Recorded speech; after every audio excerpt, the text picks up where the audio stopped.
Cariño, ¿estás segura de que no quieres desayunar? Tengo que irme.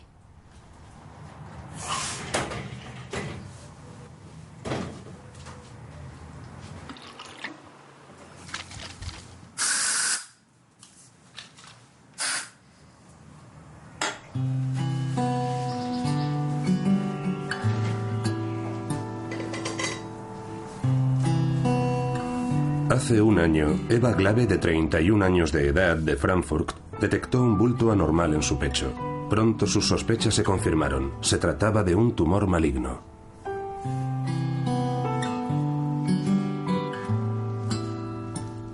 Lo primero que hicieron fue amputarme el pecho. Luego fui a quimioterapia 6 veces.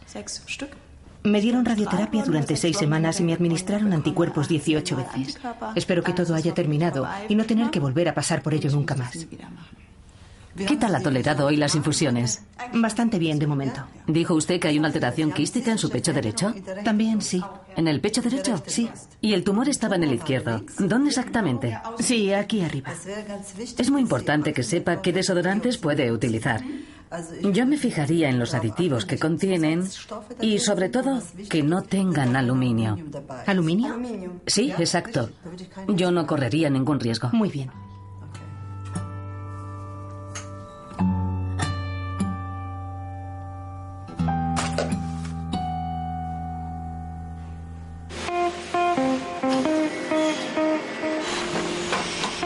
¿Aluminio?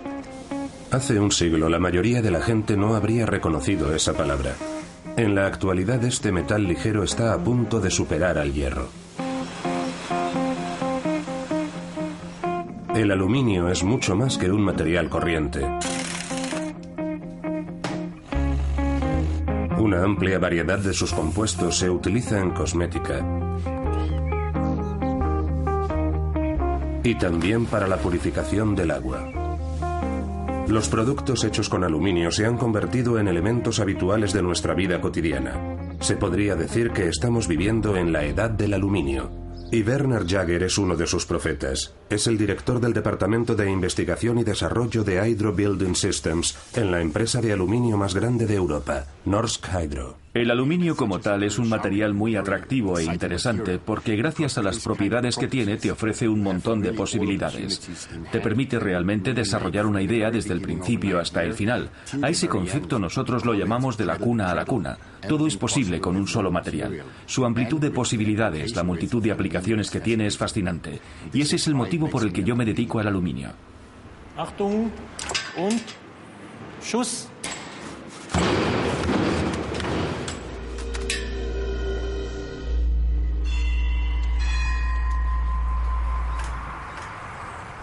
Christopher Exley es presidente del Instituto de Química Bioinorgánica en la Universidad de Kiel, Gran Bretaña. Desde hace casi 30 años se ocupa de un asunto: el aluminio. Vivo a unos 12 kilómetros de la universidad y llevo unos 19 años yendo en bicicleta de mi casa a Kiel.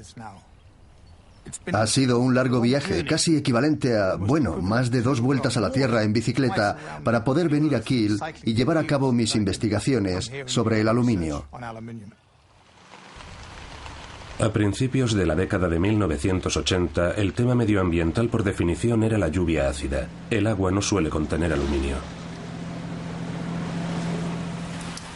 Christopher Exley descubrió que el ácido que contenía el agua de lluvia absorbía pequeñas partículas de aluminio del suelo, pero era suficiente para matar peces. Los resultados revelaron que los iones de aluminio atacaban las branquias de los peces y perturbaban sus funciones. Los peces se asfixiaban.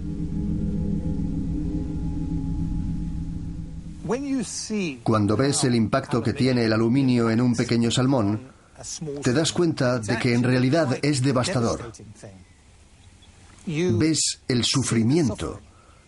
Fue ese tipo de observaciones lo que me hizo decidirme a trabajar en el aluminio per se, no simplemente en el aluminio en los peces, para averiguar cuál es el impacto del aluminio en todos los seres vivos y principalmente en los seres humanos.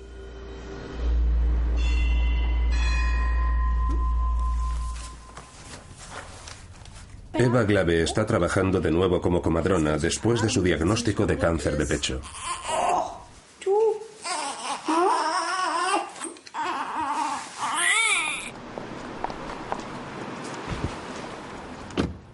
Durante 7 años seguidos trabajé en turnos de guardia. Tuve que cumplir mis 10 horas de trabajo diarias y a menudo trabajar 20 horas seguidas. Los partos suelen producirse de noche hasta la mañana siguiente y así sucesivamente. Todo el tiempo que fuera necesario y luego de nuevo las visitas a domicilio. Por lo tanto, yo diría que sudaba mucho y siempre llevaba desodorante en el bolsillo. Unos 11 botes, porque siempre llevo uno en mi bolsa de deportes, por supuesto. Uno en mi maletín de comadrona, en mi bolso de mano, en casa de mi novio, otro para cualquier contingencia y otro en el coche para emergencias.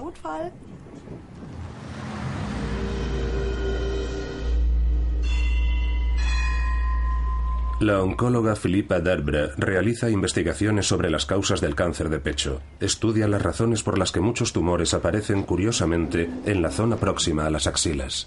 Estudios realizados en las décadas de 1930 y 1940 muestran que el 30% de los cánceres de pecho se producía en esa zona. Y actualmente en esa zona se produce casi el 60%. Así que algo está ocurriendo más allá de la explicación habitual de que es una zona donde hay más tejido. Y por supuesto, otra explicación posible es que es en la zona en la que se aplican productos químicos debajo del pecho. La primera suposición de Darbre fue la influencia negativa de los llamados parabenos, compuestos químicos que contienen diferentes cosméticos. Entonces me di cuenta de que en esos cosméticos había aluminio que se utilizaba como antitranspirante y que se añadía en niveles muy altos. Por tanto, había un problema de exposición a ese elemento, así que quise saber si el aluminio podía penetrar en el pecho humano. Darbre inició un estudio comparativo de mujeres con y sin cáncer de pecho. Con un extractor de leche se puede extraer una cantidad muy pequeña de líquido del pezón de mujeres no embarazadas. Se denomina líquido aspirado del pezón. Si tomas muestras de mujeres con cáncer de pecho y de mujeres sin cáncer de pecho, puedes comparar el contenido de ambas muestras.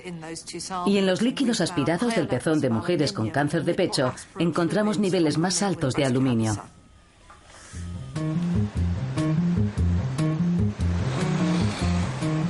El Instituto Internacional del Aluminio tiene su sede en el centro de Londres y aboga por la industria del aluminio.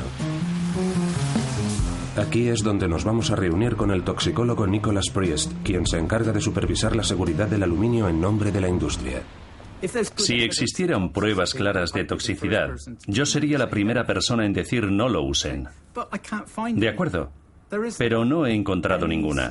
No hay ninguna prueba sistemática que muestre la existencia de toxicidad a los niveles a los que la gente se expone. Y la gente no aplica cantidades enormes de aluminio en sus axilas. Philippa Darbre examinó el efecto de tales dosis mínimas de aluminio en el pecho femenino. En el transcurso de un año se dedicó a observar si las células vivas se alteraban en presencia de aluminio.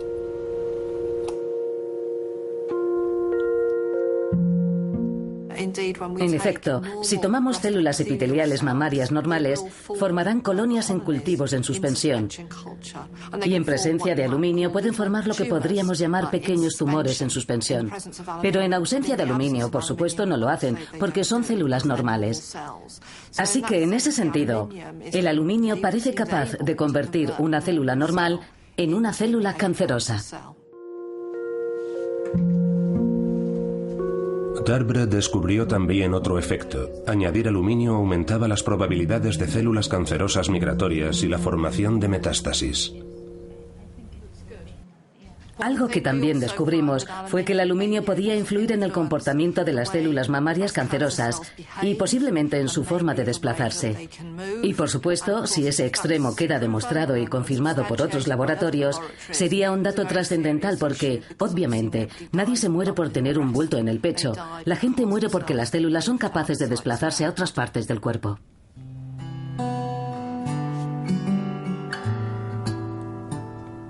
Yo siempre vi la quimioterapia como un amigo. Era plenamente consciente de que se trata de un veneno muy pernicioso y de que con él estaba haciendo mucho daño a mi cuerpo. Pero siempre intenté decirme a mí misma, oh, vamos, puedes hacerlo. Lo más duro era la posibilidad de metástasis en el hígado. Imaginar el final de mi vida era de alguna manera...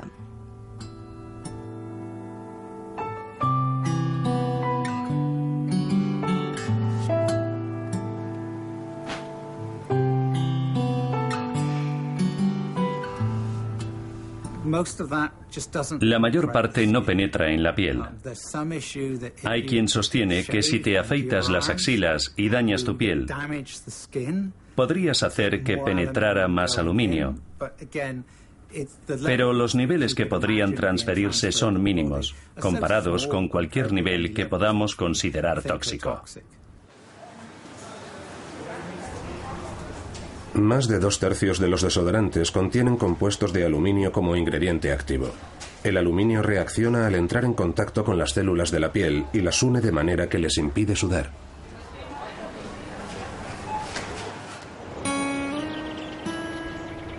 El aluminio es el metal más común en la corteza terrestre, 2 veces más común que el hierro. Pero el aluminio puro no existe como tal. Se une estrechamente con otros elementos y no puede lavarse con agua normal.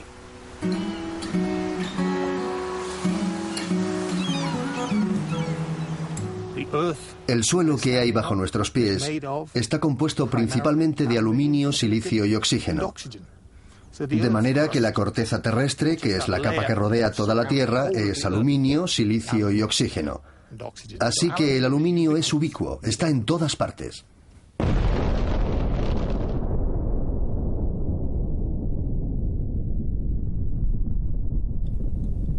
Una mina de pizarra. En su interior las rocas están unidas por iones de aluminio.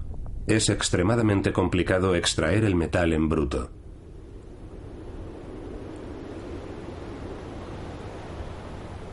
La bauxita es el único mineral que contiene un tipo de aluminio que hace su extracción económicamente viable. Werner Jager, director de una empresa de aluminio, se dirige a Porto Trombetas, en Brasil, donde su compañía está vinculada a una de las minas de bauxita más grandes del mundo. Aquí, en medio de la selva virgen, a cientos de kilómetros de cualquier ciudad, se ha montado un enclave minero con más de 6.000 trabajadores. Sin la invitación de la empresa no se permite siquiera salir del aeropuerto. La prospección de bauxita en la selva tropical es comparativamente fácil. El mineral puede encontrarse a solo unos metros bajo la superficie. Lo único que hay que hacer es deshacerse primero del bosque.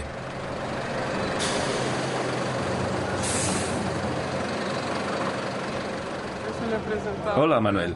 Me alegro de verte. ¿Cómo va todo? Tenemos aquí una gran excavación. ¿Cuánto tiempo se tarda en vaciar esta zona? Unos 2 turnos. Así que en 48 horas estará hecho.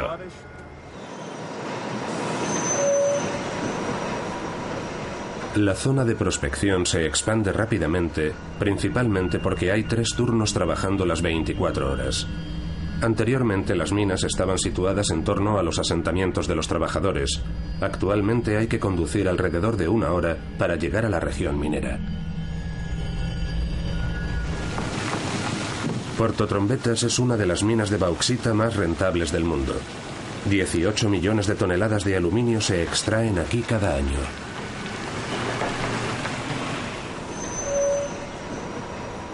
Y cada año se tala una superficie equivalente a 250 campos de fútbol de selva virgen con gran variedad de especies. Hasta cierto punto resulta problemático deforestar la selva y luego reforestarla de nuevo. Pero por otro lado, obtienes una bauxita de alta calidad, que es indudablemente mucho más valiosa que la bauxita de baja calidad que obtienes en otros enclaves.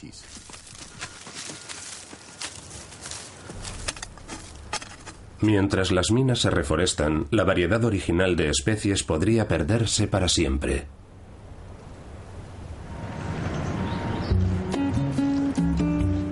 Casi a diario, cargueros llenos de bauxita zarpan desde el puerto.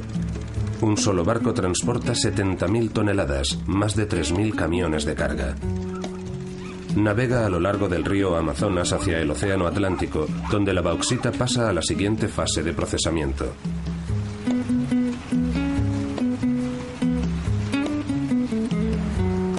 La mayor refinería de aluminio se encuentra en Barcarena, a orillas del río Pará. La gente del lugar se gana la vida pescando, o al menos trata de vivir de la pesca. El río Pará fue el hábitat y principal fuente alimenticia de la población local durante muchos siglos. Pero desde que se procesa bauxita en la zona, todo ha cambiado. No sé qué es lo que ha provocado esto. El agua es totalmente distinta. Se ha vuelto muy blanca y viscosa. Creo que ha ahuyentado a todos los peces de esta parte de la playa. Hace 20 años capturábamos mucho más y regresábamos a casa con las canoas llenas de pescado que podíamos vender, pero eso ya no es posible.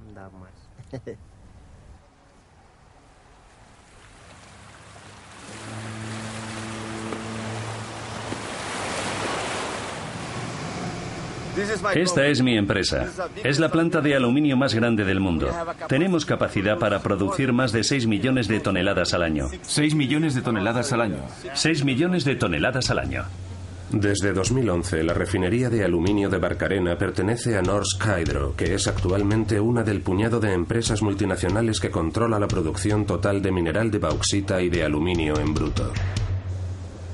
Aquí, las partes de bauxita ricas en aluminio se extraen mediante la utilización de la agresiva sosa cáustica. Luego, el líquido se enfría y posteriormente se quema a 1300 grados centígrados. El polvo de aluminio blanco es el material básico con el que se produce el aluminio en bruto e innumerables productos, como el cemento o la cerámica de aluminio. Las condiciones de trabajo son extremas. A pesar del calor tropical, cada milímetro de piel debe protegerse de la sosa cáustica. Más de la mitad de la bauxita se convierte en barro rojo inutilizable que termina vertiéndose. ¿Qué ocurre con los peligrosos residuos? No se sabe con certeza. Una forma de utilizar el barro rojo es, por ejemplo, en la construcción de carreteras. También se ha utilizado para fabricar ladrillos o tejas. También hemos construido casas con los ladrillos de barro rojo. Le hemos dado esa utilidad. Sin embargo, sigue habiendo una gran cantidad de material de construcción disponible. El vertedero de barro rojo es 2 veces más grande que la propia refinería.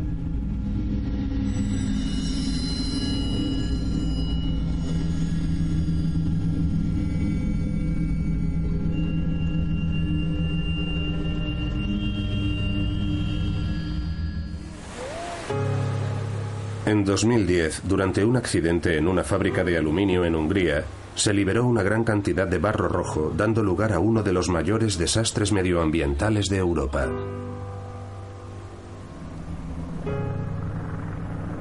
En el sitio donde se ubicaba la fábrica de aluminio de Aika, se rompió el dique de un estanque de barro rojo.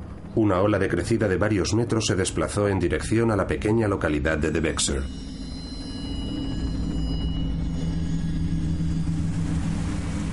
Casi nadie en la zona sabía que el líquido rojo no era agua, sino sosa cáustica. István Benko, de la televisión local, cogió de inmediato su cámara cuando se produjo el desastre. La calle se convirtió en un río embravecido. Benko consiguió ponerse a salvo escalando a la terraza de su casa. Cuando llegó al baño, se dio cuenta de que lo que estaba inundando las calles no era barro normal. Sus calcetines se habían disuelto en el líquido. Un vecino tropezó y cayó de bruces en el barro rojo. Los bomberos se llevaron a los dos al hospital.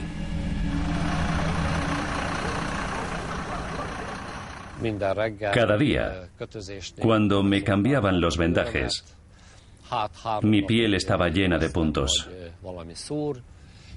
Al principio podía sentirla, pero al cuarto día mi piel estaba muerta. La lejía actuó con tanta eficacia que atacó incluso la carne por debajo. Alrededor de 1 millón de metros cúbicos del líquido altamente tóxico se esparcieron por toda la zona. 10 personas murieron en la inundación. Más de un centenar tuvieron que ser trasladadas a hospitales con quemaduras graves causadas por sustancias químicas. Un año después, la zona donde se levantaba la casa de István Benko había quedado completamente arrasada. Yo no estaba presente cuando derribaron mi casa. Habría sido insoportablemente triste para mí ver cómo el trabajo de toda mi vida era destruido en media hora. La salud de Benko quedó también destruida por el desastre. Su cuerpo está cubierto de cicatrices y ni siquiera es capaz de cargar con una cámara. Sin embargo, en ese intervalo de tiempo la fábrica de aluminio ha vuelto a reanudar su producción.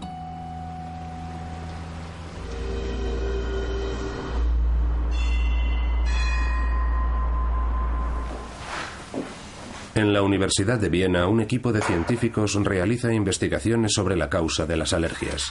Para probar nuevas terapias necesitan a alguien que esté enfermo. Se sabe desde hace mucho tiempo que inyectar hidróxido de aluminio en el cuerpo puede desencadenar cualquier tipo de alergia, por ejemplo en animales.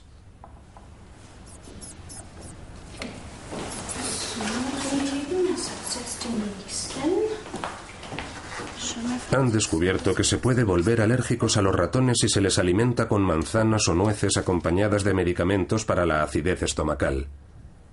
Estos medicamentos contienen hidróxido de aluminio como sustancia activa. Y al parecer, el aluminio moviliza el sistema inmunológico contra una sustancia administrada simultáneamente. De momento, hemos escogido los principales alérgenos alimentarios y podríamos demostrar que con el aluminio como adyuvante se pueden desarrollar alergias a los alimentos. Por ejemplo, podríamos coger cualquier alimento de la cocina y añadirle adyuvantes, y según mis datos actuales, podríamos inducir en las personas alergias alimentarias con mayor o menor intensidad a cualquiera de esos alimentos. A menudo me moquea la nariz y también siento un hormigueo en la lengua. Los estudios demuestran que los niños son más propensos a sufrir alergias si sus madres estuvieron tomando medicamentos durante el embarazo que contenían aluminio. Este es un tema muy sensible. La acidez estomacal se produce por la posición alta del diafragma durante el embarazo. Hoy en día se recetan fármacos muy potentes que las mujeres embarazadas toman durante largos periodos. Y por tanto, no solo queda afectado su propio sistema inmunológico, sino la capacidad inmunológica contra las alergias de sus hijos. Algunos de estos medicamentos se pueden adquirir sin receta en la farmacia. Hace algún tiempo, la misma sustancia ya había provocado un escándalo a nivel global en los centros de diálisis. Herbie Holzer, de la Universidad de Graz, estuvo involucrado en la detección del caso. En los años 70 observamos casos neurológicos muy dramáticos e inadecuados. Estas personas sufrían deficiencias neurológicas graves, trastornos del habla y del movimiento. Sorprendentemente, gente joven en particular mostró síntomas similares a los de la apoplejía y el Alzheimer. Finalmente, Holzer y sus colegas descubrieron el motivo. Los nuevos medicamentos contenían grandes cantidades de hidróxido de aluminio. En cuanto detectamos el problema, dejamos de administrar fármacos con hidróxido de aluminio. Pero las deficiencias neurológicas no mejoraron. El problema era que el aluminio ya había penetrado en el cerebro y los efectos tóxicos se habían propagado de tal manera que no nos permitía observar ninguna mejoría. Durante los últimos años, Gunther Parroll ha experimentado pérdidas de conciencia inexplicables cada vez con mayor frecuencia. Al principio, su mujer, Graciela, creyó que se trataba de agotamiento o depresión. Finalmente, Gunther tuvo que dejar su trabajo. No, esos no. Esas eran las puntas que habíamos cortado al principio. Ya, lo siento. Vamos a tirarlas otra vez. Todo comenzó un día mientras conducía mi coche. No, mi bicicleta. Iba conduciéndola por la acera. Me di cuenta de que marchaba de forma incorrecta. No estaba conduciendo como era debido. Otra vez, mientras conducía mi coche, de pronto me subí a la acera y me di cuenta de que estaba haciendo algo que no era correcto. En última instancia, su neurólogo quiso despejar cualquier duda y pidió a Gunther Parroll que se sometiese al test del dibujo del reloj, una prueba estándar para diagnosticar la enfermedad de Alzheimer. ¿Ve el círculo vacío?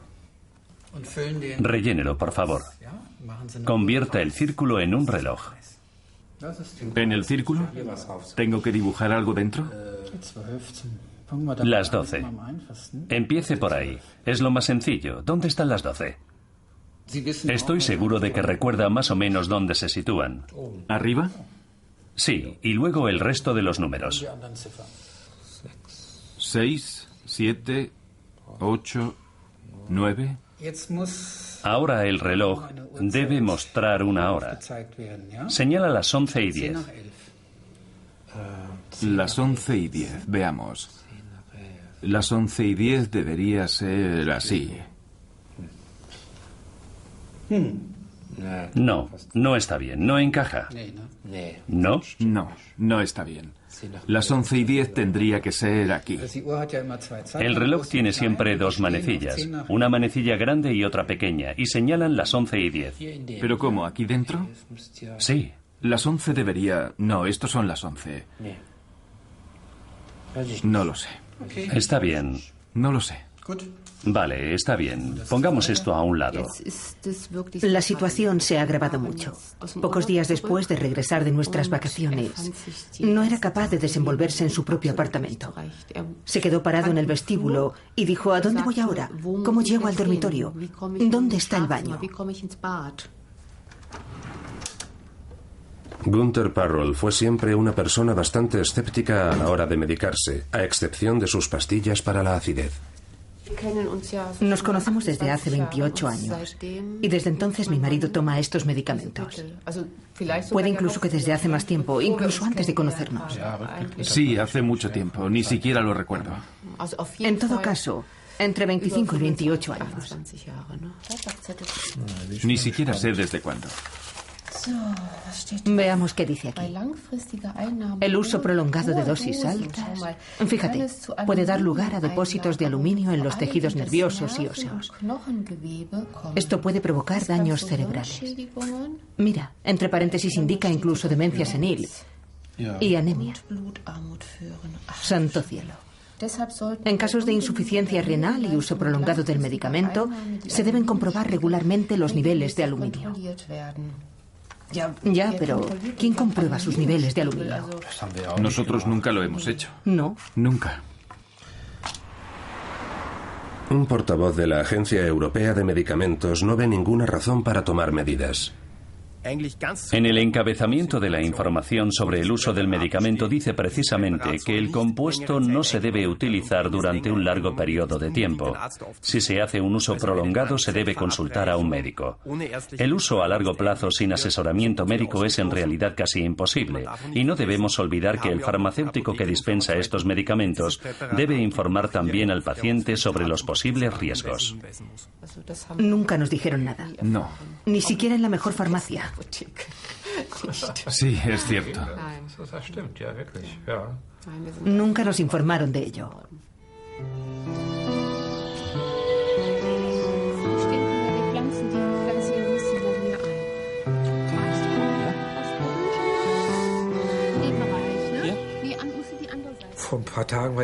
Hace un par de días leí otro artículo en una revista en el que se sugería que podría desarrollarse un nuevo medicamento en un futuro próximo.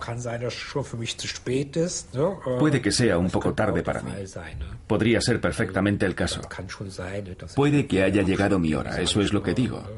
Por supuesto que no me importaría quedarme aquí un poco más. Sí, estaría bien, pero...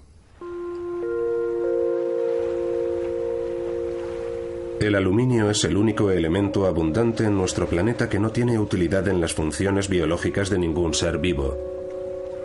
Se trata de un fenómeno muy anormal desde el punto de vista evolutivo, ya que uno de los principios de la naturaleza es utilizar todos los materiales disponibles en un sentido positivo. No hemos logrado identificar ni una sola propiedad del aluminio que aporte el menor beneficio a ningún sistema biológico. Es evidente que ha supuesto un enorme beneficio para la humanidad en cuanto a la ciencia de materiales y en las múltiples formas en que usamos el aluminio en la edad del aluminio. ¿Pero beneficia a algún sistema bioquímico? Y no estamos hablando solo de los seres humanos. Estamos hablando de que desde la bacteria más pequeña hasta los seres humanos no tenemos la menor evidencia de que ningún organismo use el aluminio de forma activa para obtener algún beneficio. El polvo de aluminio de Brasil ha llegado a Alemania, al puerto industrial de Neuss-Düsseldorf. Aquí entra en la última etapa del proceso de producción. Se necesita una cantidad ingente de energía eléctrica para extraer el metal de su combinación con el oxígeno.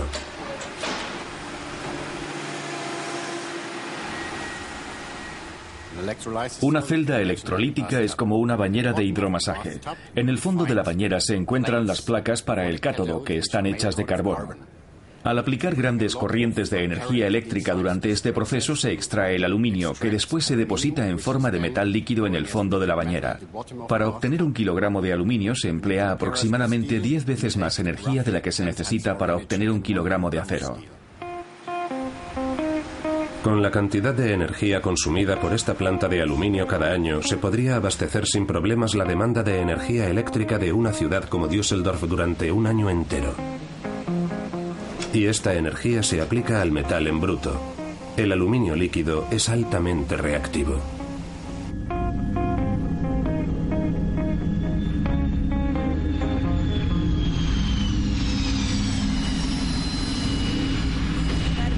Parece que un avión se ha estrellado en el segundo edificio. Un Boeing 767 tiene un peso neto de 82,3 toneladas. De ellas, cerca de 30 toneladas son aluminio. Según este experto en metalurgia noruego, este aluminio explica por qué las Torres Gemelas se derrumbaron tan increíblemente rápido. El aluminio no es un metal peligroso en absoluto. El aluminio se convierte en peligroso cuando se funde. Simensen ha calculado que poco antes de derrumbarse las torres, el aluminio del avión se calentó a una temperatura tan elevada que llegó a licuarse. En algunas de las imágenes se puede ver cómo el aluminio fundido sale por las ventanas y cae en forma líquida. La temperatura debía ser elevadísima. Yo calculo que entre 800 y 900 grados centígrados. El metal fundido cayó por las escaleras y bajó hasta las siguientes plantas y se mezcló con el agua de los dispositivos antiincendios que sabemos que había en cada una de las habitaciones del edificio.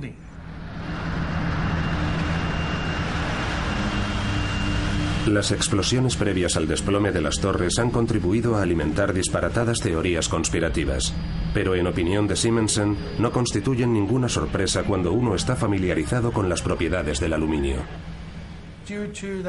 La conjunción del aluminio y el agua da óxido de aluminio más hidrógeno y como resultado una gran explosión. Estamos hablando de una bomba con una potencia equivalente a 700 kilos de TNT como mínimo, puede que más incluso. Por extraño que parezca, el informe oficial del gobierno sobre el derrumbe de las Torres Gemelas no menciona en absoluto el aluminio. En el reciclaje del aluminio, las desventajas se convierten en ventajas. Ahora solo se requiere la mitad de energía que sería necesaria para fundir chatarra de hierro.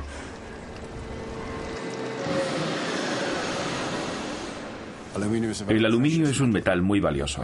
Cuando se somete a reciclaje, de cada kilogramo que se recibe del distribuidor se obtiene un gran beneficio. Es lo que hace del aluminio un metal tan bueno. Tiene unas propiedades excelentes y es un material muy valioso del que se obtiene mucho dinero cuando entra en el circuito de reciclado. El valor del material original se multiplica por 5 en cada una de las fases del proceso. A partir de la bauxita, pasando por el polvo de óxido hasta la barra final de metal en la que puede transformarse cualquier chapa de aluminio en cualquiera de sus formas. Sin embargo, la fase más problemática de la producción se subcontrata cada vez más a países en vías de desarrollo.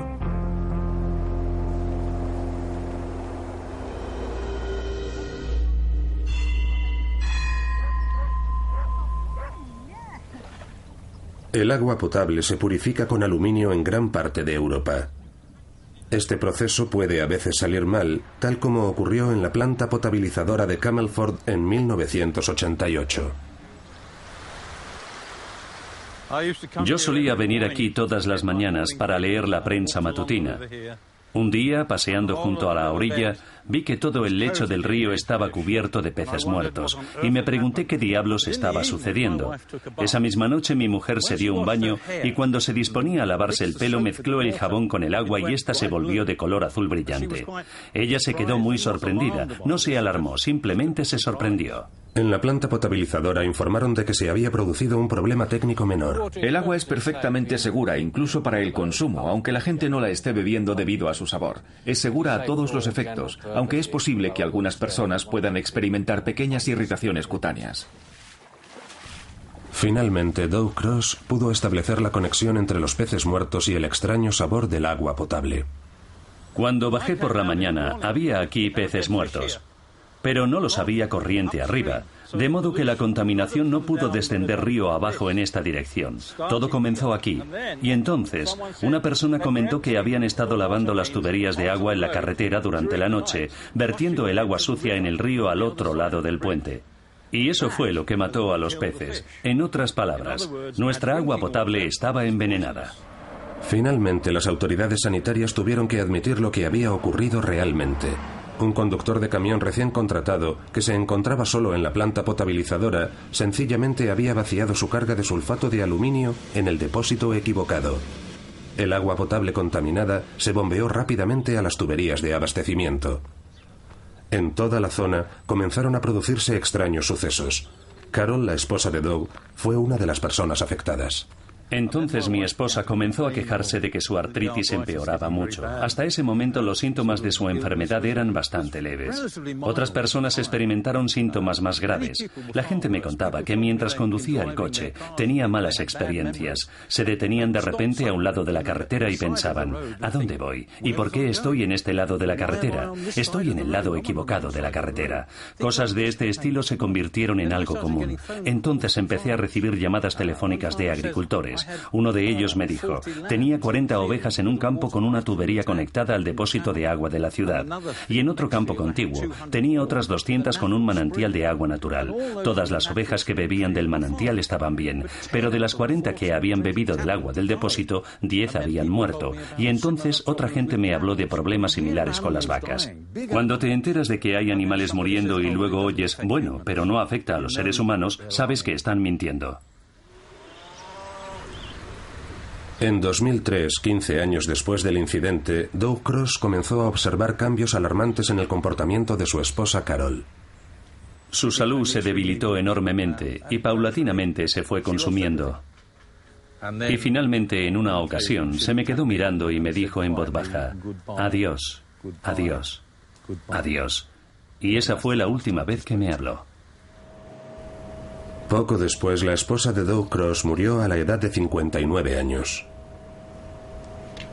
El forense pidió a Christopher Exley que examinase el cerebro de Carol Cross para comprobar la concentración de aluminio.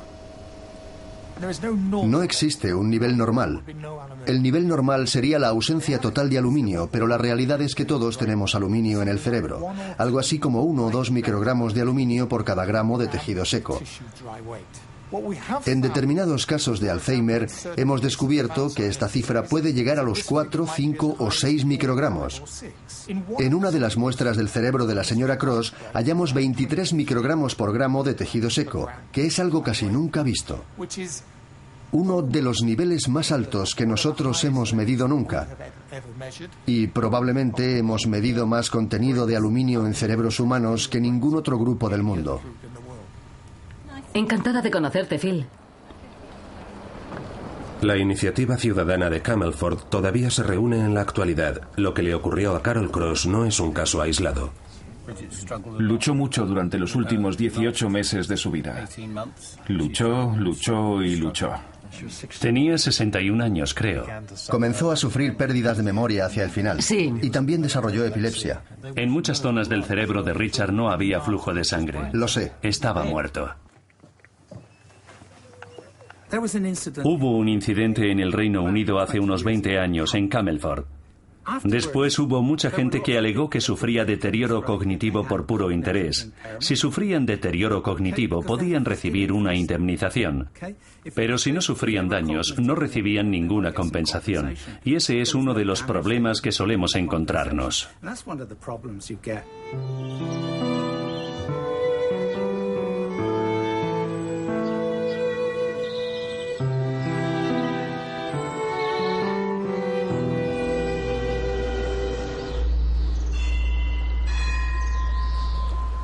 En otras muchas regiones de Europa, al igual que en Gran Bretaña, se usa aluminio para purificar el agua potable. El aluminio reacciona como mejor sabe, se enlaza con la siguiente mejor molécula, en este caso con las partículas de suciedad en el agua. Entonces se vuelven más pesadas y quedan atrapadas en el filtro o en el depósito de infiltración. Podemos usar también el cloruro de polialuminio para establecer un sistema de floculación en nuestra planta potabilizadora, donde estas partículas se vuelven a unir y decantar. Entonces se transforma en lo que denominamos agua potable y sale definitivamente limpia. Hace 3 años al dentista Gerhard Brauer se le diagnosticó la enfermedad de Alzheimer. Las tareas cotidianas más sencillas se han convertido en un reto para él y también para su compañera Birgit. Bien, ¿qué hacemos de comer este fin de semana? He mirado y todavía nos queda un poco de pesto. Sí. ¿Podemos añadir una ensalada como acompañamiento y cocinar unos tallarines? Sí, para empezar y luego... Para mañana, filetes de cordero. ¿Sabes si tendrán? Sí. ¿Crees que podrás hacerlo? Te haré una lista. Encontraré el supermercado. Encontrarás el supermercado, pero ¿encontrarás los filetes de cordero? Sí, siempre que haya. Y para LOL necesitamos salchichas. Vuelve sin contratiempos. Ya veremos.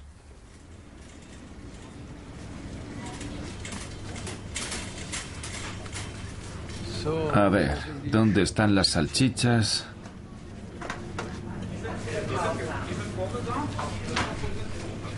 No encuentro las salchichas.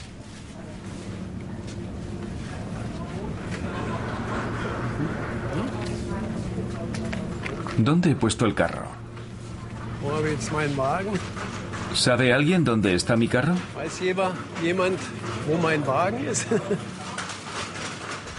No sabemos si el aluminio es un factor contribuyente o directamente causante de la enfermedad de Alzheimer, pero eso no cambia el hecho de que el aluminio sea una neurotoxina.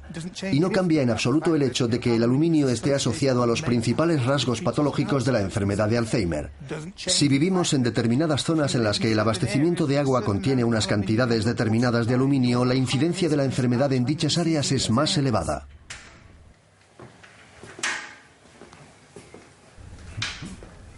Los dentistas trabajan asiduamente con aleaciones de aluminio. Ya se han detectado problemas de salud entre los técnicos dentales en conexión con el aluminio.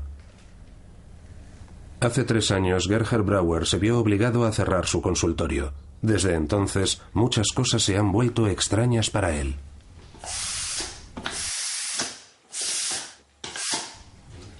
No sé qué es esto, no sé cómo funciona.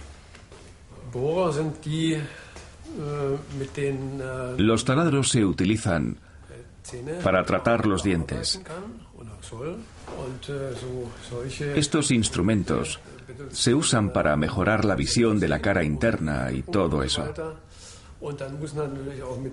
Y también hay que usar estas ganzúas para ver con la ayuda de los dedos si todo está bien.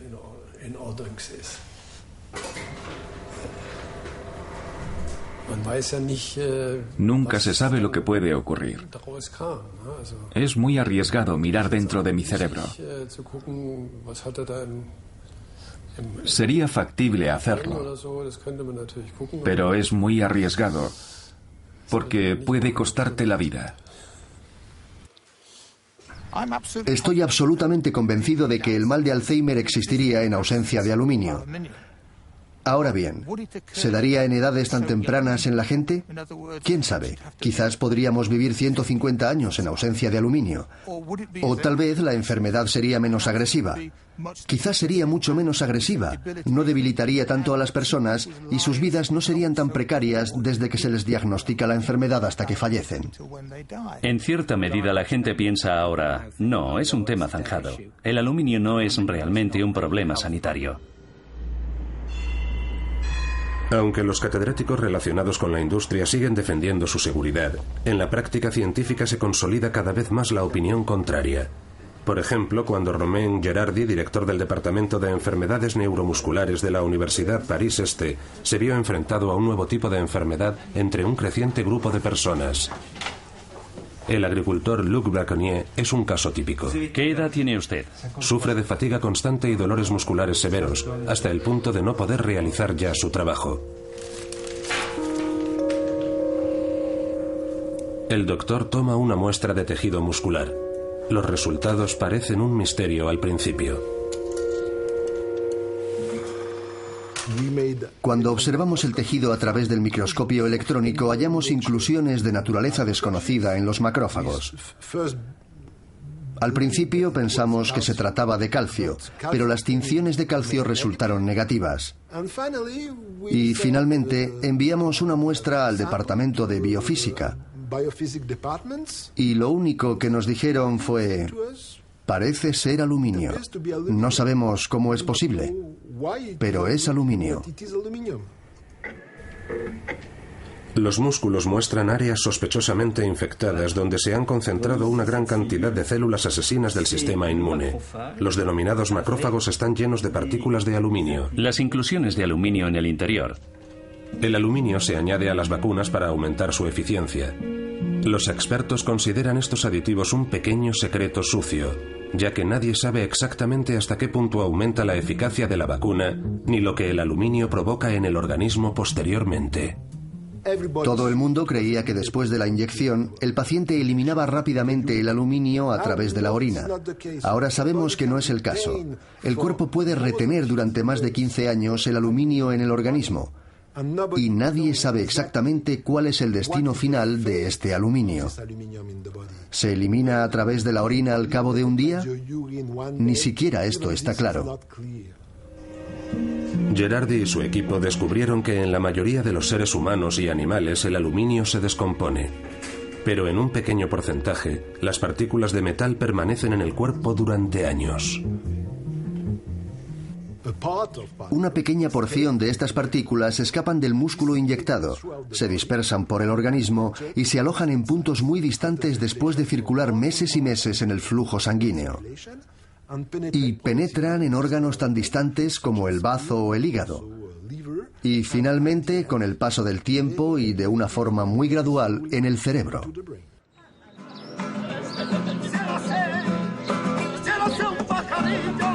En mayo de 2012, un gran número de expertos se reunió en un Congreso Mundial sobre Enfermedades Autoinmunes celebrado en Granada, España. Por primera vez, el aluminio ocupa el centro de atención. Es el mayor congreso sobre enfermedades autoinmunes celebrado jamás. Asisten 2.300 participantes y tenemos 2 o 3 sesiones dedicadas al tema de los adyuvantes. Es una combinación de carbonato de magnesio e hidróxidos de aluminio. Puede causar fenómenos autoinmunes o enfermedades autoinmunes. Pero existen muy pocas dudas de que el aluminio es un neurotóxico que causa una serie de problemas, tales como deterioro de la memoria cognitiva y del control psicomotor. Entender cómo funciona el aluminio es la respuesta para comprender su eficacia. Las partículas minerales pueden penetrar en el cerebro usando un mecanismo de caballo de Troya. Y lo que es más importante, las partículas de aluminio son capaces de penetrar en el cerebro como una partícula completa. Para muchos de los que asistieron a estas sesiones, la información fue novedosa. Nuestro papel como organizadores de este congreso es difundir la información, porque la falta de conocimiento es peligrosa. No condenamos las vacunas y tampoco queremos abolirlas. Pero mi deseo y mi ruego es saber quién es susceptible al aluminio y quién no, para poder evitar su uso. Los productores de vacunas tendrán que invertir en el desarrollo de alternativas libres de aluminio, reza una de las conclusiones de la conferencia. Pero las autoridades no ven motivos para tomar medidas. Creo que el papel de las autoridades médicas no es ejercer presión. Desde nuestro punto de vista, el hidróxido de aluminio no supone un riesgo inminente, de modo que, ¿cómo podemos ejercer presión? Estamos de nuevo en Frankfurt. Eva ha invitado a unos amigos a una fiesta. Ha pasado un año desde que terminó la quimioterapia.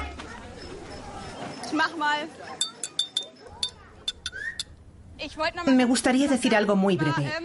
Y es: muchas gracias a todos.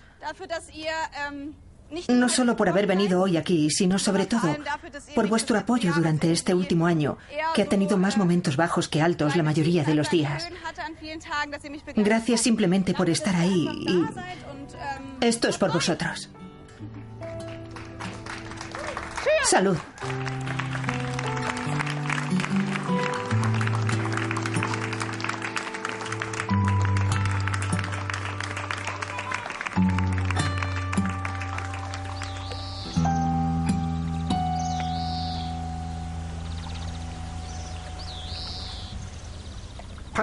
Se ha abierto la caja de Pandora y se ha dejado salir al aluminio. Ahora bien, ¿qué impacto va a tener esto en la vida futura de nuestro planeta? Bueno, los primeros indicios no son muy halagüeños y tenemos que intentar resolver esos problemas. Tenemos que aprender a vivir en la edad del aluminio, que no va a concluir en un futuro próximo, con las consecuencias o posibles consecuencias de esta creciente carga de aluminio en nuestro organismo, es decir, la incidencia cada vez mayor de enfermedades posiblemente relacionadas con el aluminio.